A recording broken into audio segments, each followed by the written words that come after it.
text your wife to I bring you a texted beer? her. I said, I'm freaking the fuck out. You got to bring me a beer. You got to bring me a goddamn beer. That's amazing. I'm freaking out. I just want Daniel for half an hour, freak out, and then in that period of time, you text your wife to bring you a beer, and she brought you a goddamn beer? Ice cold. Hi, babe. Hi, how are you? You want to talk? Okay, here. There's the mic's on. I feel like I should have put like a little nipple or something on it. So like a little bottle. Put a bottle for baby. You're not on camera, though. It's fine. Sorry. I don't need to be. I'm not playing with cameras today. Sorry, guys. It's going to be a really lean and strange opening for the show. I'm glad you guys can hear us. I'm glad you guys can hear the intros. Thank you again for bringing me a beer. This will. How will that help? This will help. This is going to help. Because I don't think that'll help. It's going to help. It's going to help me.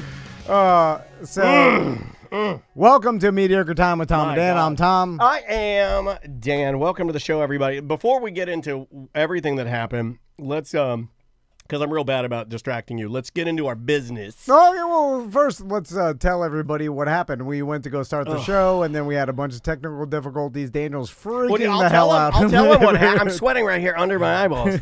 I'm sweating. I'm sweating so much right now. Oh, my God. This will tie into something I wanted to say before we started the show, but yeah. And I had, right before we started the show, what happened? Right before we started the show, I came out and I go, man, I'm so great. I'm crazy. I didn't sleep good. I'm so anxious. I'm anxious, over the moon anxious. Like something, like, and last night, I think, we'll get to that. But then I was freaking out, and then I went to the bathroom. I had ginormous mega diarrhea, like nervous. Yeah. I'm all nervous, crazy. I'm tippy-tapping everywhere. I come in here. We start the show. Everything's going normal. Everything's just fine, right? And then we go to play the intro, and there's no sound. Yeah. Like zero sound coming. Like the intro will play, but it won't make any sound. So then I'm like, okay, well, I mean, I'll just give it a reboot. But already, like things like that, when things like that happen, I go insane. Yeah. Because I don't like it when, like, I don't have a lot of these that happen. Yeah. So when it does happen, it's catastrophic. So I do the reboot, but when I go to reboot the PC... Yeah, you're clicking, you're up here under my let me tell you what feed, pushing button. And I'm like, God damn, this motherfucker is freaking out. I'll tell you I'm literally cool as a cucumber. You were a cool motherfucker. Because I'm like, we're not on any sort of corporate schedule. Like, it'll be we're fine. our own bosses, independent media. Yeah. They can't tell us what to do. You can't shut us down, motherfuckers. Unless our computer doesn't work. We'll shut ourselves down. Cancel ourselves. So so here's what happened that made it so crazy, because a lot of people will be like, well, just give it a reboot, no big deal. Here's what happened, and I don't know why this happened. I do the reboot on the computer. Fuck you, PCs, for forcing me to do any type of update. Fuck you for not giving me the option. But I went with it. I let you go ahead and do your happy little PC update, your Windows bullshit. And then when it came back on, the mouse and the keyboard that were connected to it are Bluetooth. They don't work, and we don't have a fucking wired anything in here. Yeah. So I'm dead in the water. So I had to run into my fucking hoarder junk drawer and find this shitty mouse that's a cord on it's about as long as a fucking mouse's cock, and I plug it in, and I'm using that, and I'm clicking under you, and I'm unplugging this and unplugging that. Oh, you're freaking out. And then SJ jumps in there, and he's trying to help because he's such a good, the guy's like the nicest and most kind and wonderful human being, and shout out to him for always helping us. I love that guy. But he's in there trying to help. I'm in there fighting with him, so he's trying to thing, but and the mouse isn't working. So then finally I've got this mouse connected. But this is it. That's all we got today. Everything else is shut the fuck all we got is one mouse. All we got is a mouse. That's it. That's all we have. Just one mouse. So this kind of ties into what I wanted to start with today, because and this, we stay away from politics and all those, because no one wants to hear it. What are you going to talk about? But what I do want to talk about is working for a corporation.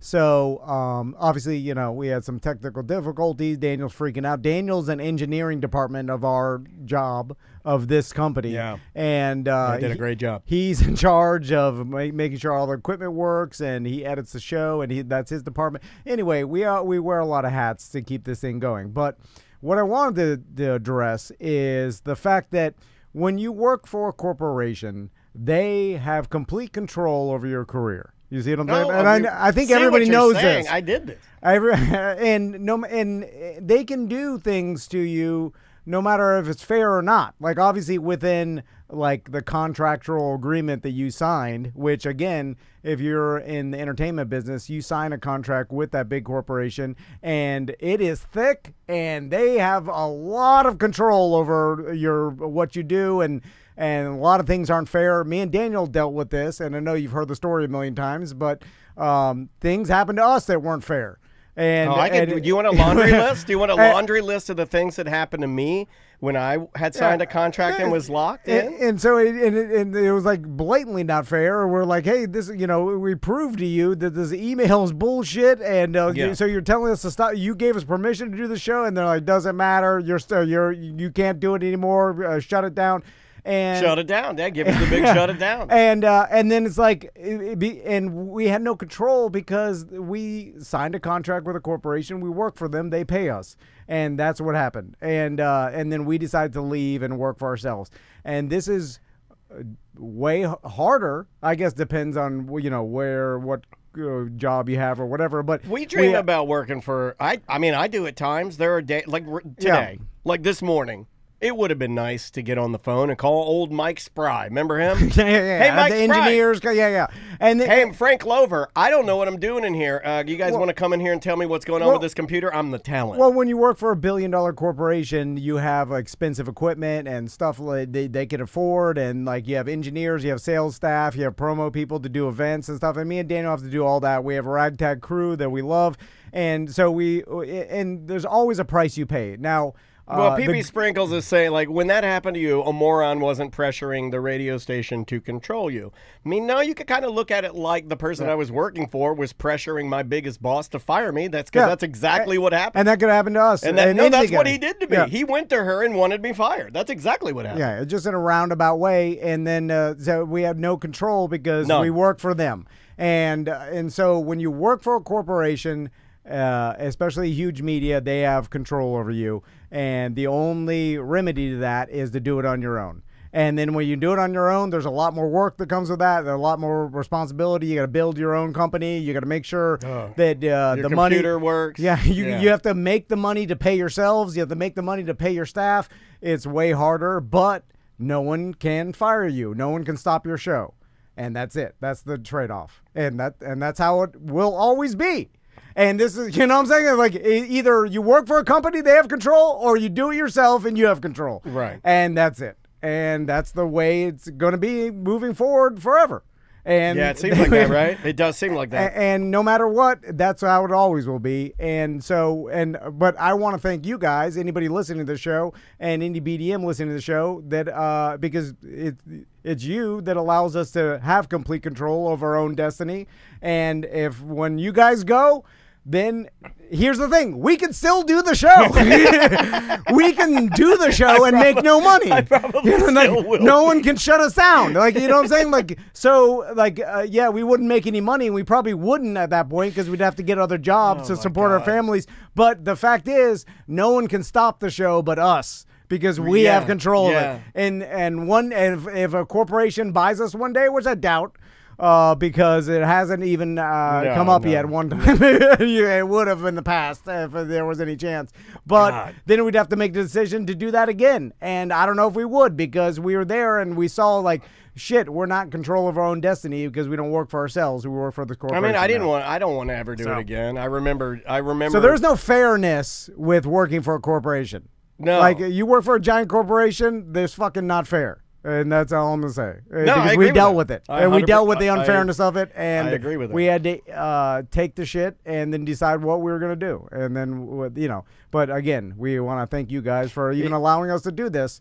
And even though it's going to kill Daniel soon. They don't. But they honestly don't understand how much it honestly means. I think they do. If you're saying that, then when you say it, they absolutely do. And me and Daniel have the luxury to say whatever we want and about anything. Oh, and no one can stop us. Wait till you see what I say today. Oh, man. You just wait. And we've done a good enough job diversifying our revenue that not one sponsor doesn't control anything. Like, and that's another thing. Some podcasts, they have a marketing agency that literally pays or is in charge of all their marketing, all their sponsors. So if that marketing agency wants you to do something, they have way more that's leverage. the model. You know? The new model for big podcasts is to have a marketing agency, and they do control and they vet all of your clients. And you're right. Yeah. So if you lose that, effectively, you are just doing a show for no one, and we don't have that here. So let's say you make $50,000 a month from that marketing agency. All of a sudden now they got a lot of leverage where it's like, hey, we don't like the way what you're talking about.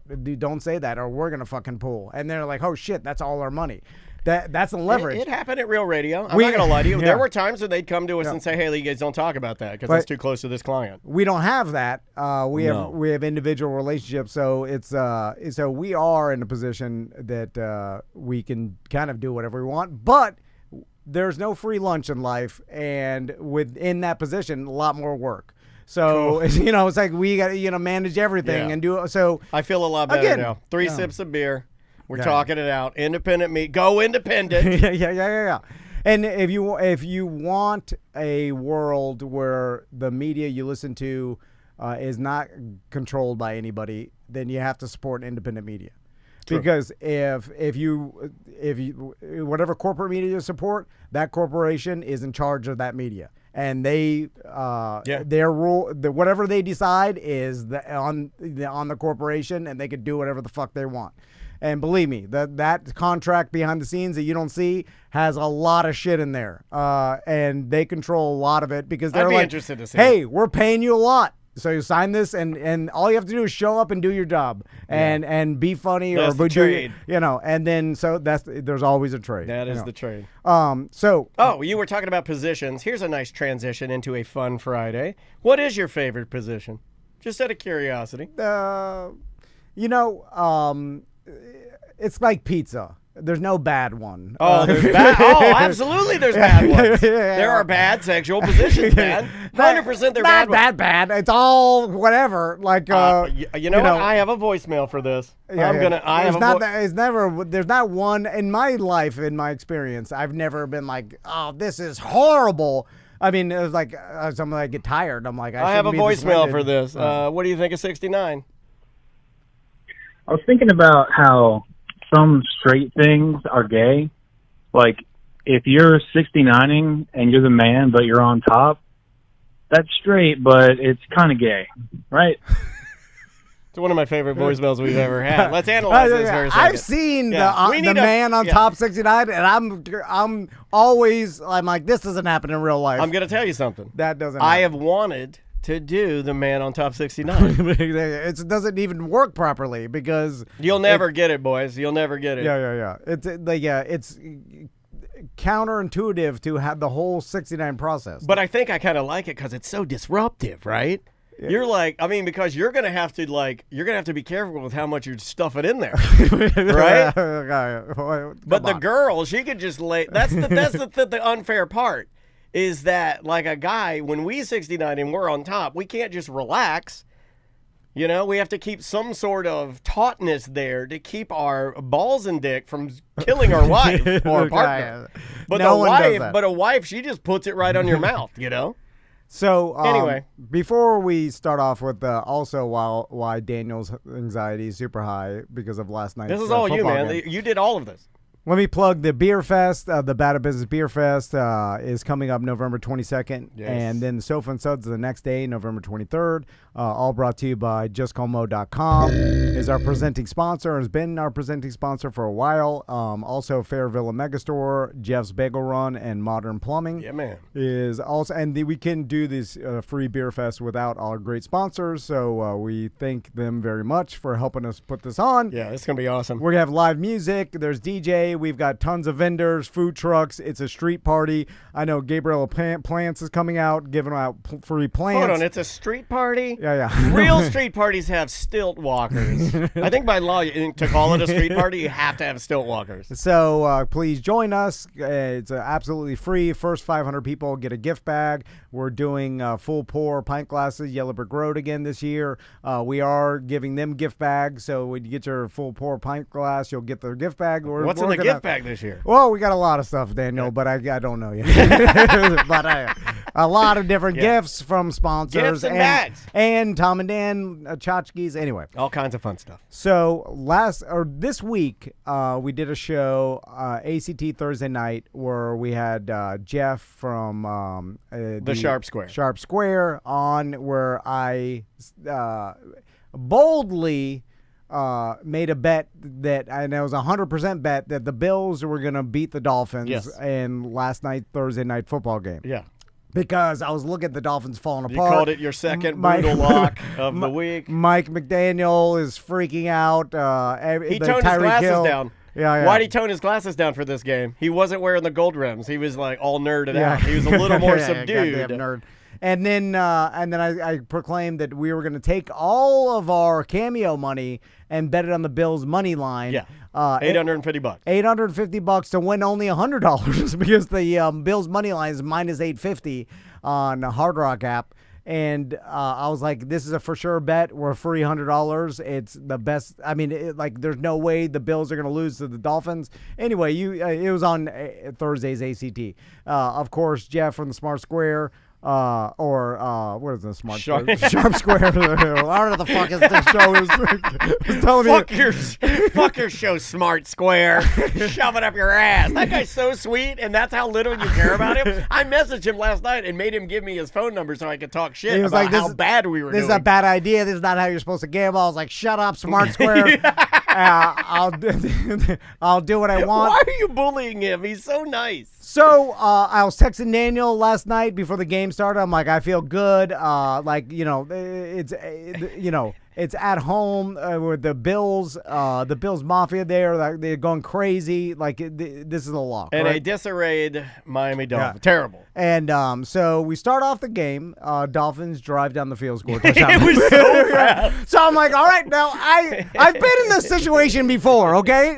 So I wasn't that nervous. It was so fast, though, dude. Yeah. It was so fast. So I was like, all right, stay calm. I've been in this situation before, and usually it offers a great betting opportunity because all of a sudden the line changes, and the Dolphins got the ball first. Usually your first drive or first couple drives is very scripted. Yeah. So you have the best luck and or the best opportunity for success in your first drive because that's you practice. You have a that game way. plan. Yeah, the game plan first drive goes that way. So it's like a lot of people don't know that they don't understand the idea of scripted plays and it happens in college a lot. Yeah. Or rookie QBs, like they'll do well on their first drive because they planned it so well. It down. But then after that, it starts falling apart because game script changes and then you're playing from behind. A little thing called improvisation. Yeah, it all goes to shit. Yeah, that can so be anyway, tough. I wasn't that freaked out. Daniel now texts me. He's like, "Oh no, that's not good." I think I texted you, what the fuck is happening?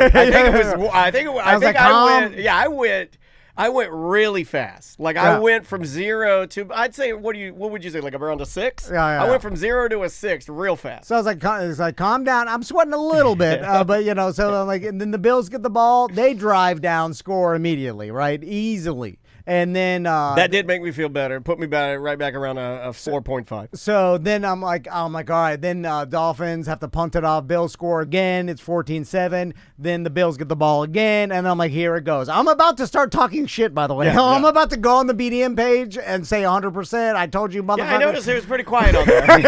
I was in there trying to find. I have to go to a search bar and some BDM. Anyway, what, are you trying to find people to bully? No. That's how I find the BDM. Target page. them now? You actively target them now? I have to go up to the search bar. Anyway, so then the Bills, the Bills are up 14-7, and they're about to kick a field goal, put them up 17-7, and I'm like, all right, here it goes. Well, here comes your hero. No. Here comes your hero. Here's your buddy, right? So what? Who? Prater. Well, not my hero. Oh, you love it? Oh, last week he was best dad in the world, dad of all time, king of the world. I hate that motherfucker. So he misses a field goal, and then right when he missed it, I go, oh shit. I was like, I felt this before because when he missed it, all of a sudden Dolphins get the ball back and they start driving. And then the commentators, and I've been in this situation before where the commentators like, man, Dolphins look pretty good tonight. And they're like, they came to play. And then like Dolphins defense is playing pretty well. Nick Chubb hasn't played this well in weeks. And then they start, and then I'm like, oh shit! And I'm like, this has happened to me before. I felt this, where everything starts going wrong. So Dolphins march down the field, and after they miss that field goal, and then they score again. Now it's 14-14. So now it's halftime, tied 14-14. By the way, I was not at all happy about that because and then my wife's yelling at me because Andrea didn't know. Andrea goes, well, how much money did you put on the game? And I go, we put our cameo money. Yeah. She goes, well, how much is that? I go, well, it's a little less than $1,000. It's $850. She was not at all. She's as cheap as fuck. Yeah. She was not happy about that. So during halftime, I'm pacing back and forth, right? And she's saying things like, are you looking at the score? So why did you let him convince you to do this? This You're weak. You let him just convince you. You have you're just a sheep. Chris Kampmeyer was right about you. You're easily influenced, you idiot. So this is when it dawned on me. I was like, not only did I bet all of our cameo money that we've had cameo for a year. And it's gone. I didn't realize how fast when you dump cameo, man. They dumped it. They're like, bye. It's not only the money, but then I was like thinking about the fact that Daniel's always been in charge of the cameo. Like, so Daniel linked up his phone, so he gets the cameo request. And for the past 2 years, I hate it. that Daniel would I'd come in and Daniel's like, hey, we got a cameo today, because this is the worst possible thing. Like, speaking of like the equipment failing for Daniel's anxiety.